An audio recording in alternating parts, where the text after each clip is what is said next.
It's my feel-good breakfast show.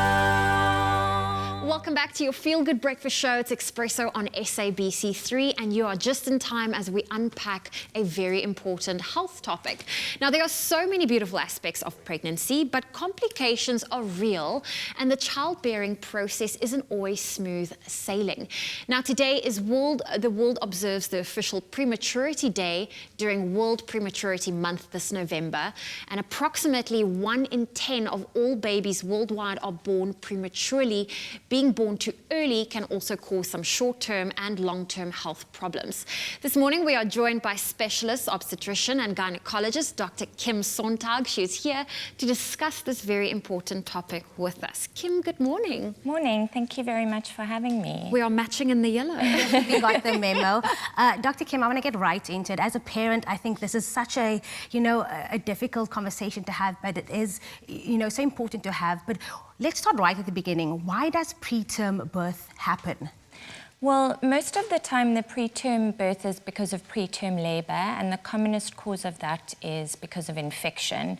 There are also other causes such as having a multiple pregnancy like twins or triplets, issues with the cervix, or also where the doctor decides to deliver the baby early for other reasons like high blood pressure or diabetes. So those are the commonest causes. And if we unpack the term preterm, pre-labor, or pre-birth rather, are there different subcategories? I mean, what makes a baby premature? So prematurity is defined as a delivery before 37 completed weeks, and term would be up to 40 weeks. And then there are different categories according to the number of weeks. So 32 to 37 weeks is a moderate to a late preterm, and then anything earlier than 28 weeks is a very or extremely premature baby. And then you can also go according to the weight category of the baby as it's born. And how common is this? Zoe said 1 out of 10 babies. What is the statistics looking like now for 2020 with regards to preterm birth and preterm labor? It really does depend on where you are, what your resource setting is like. So even in South Africa, there could be different incidences in different areas, but they say that it is 10%.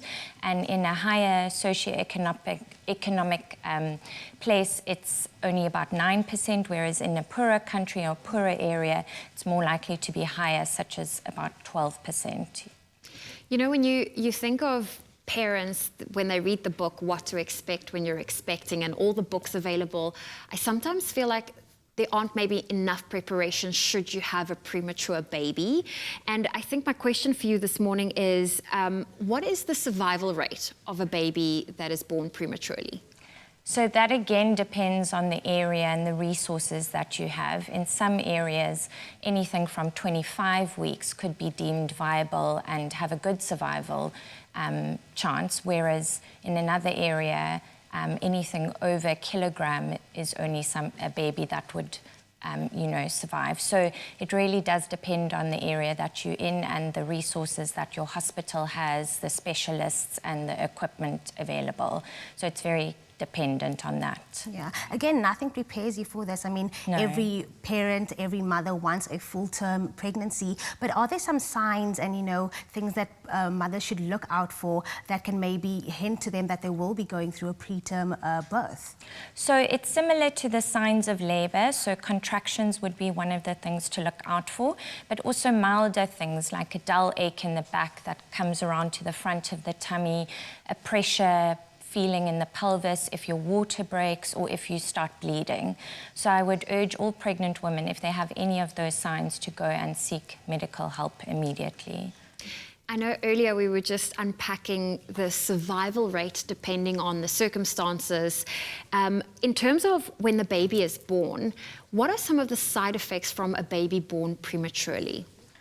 So that's not so much my area of expertise, but prematurity has quite a lot of bad things or bad outcomes that can happen for the baby, but it does also then again depend on how early the baby is born.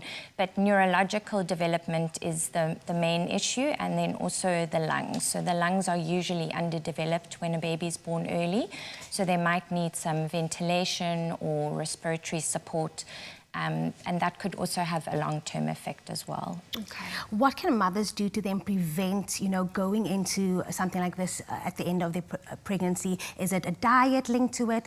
Taking rest, does that also affect how you'll carry the term of the baby? Yes, so simple things definitely make a difference. So having good antenatal care, making sure that you are seeking medical advice during your pregnancy, a good diet. Malnutrition has been shown to increase preterm labour, not smoking, not drinking, not using any drugs, and then also decrease stress.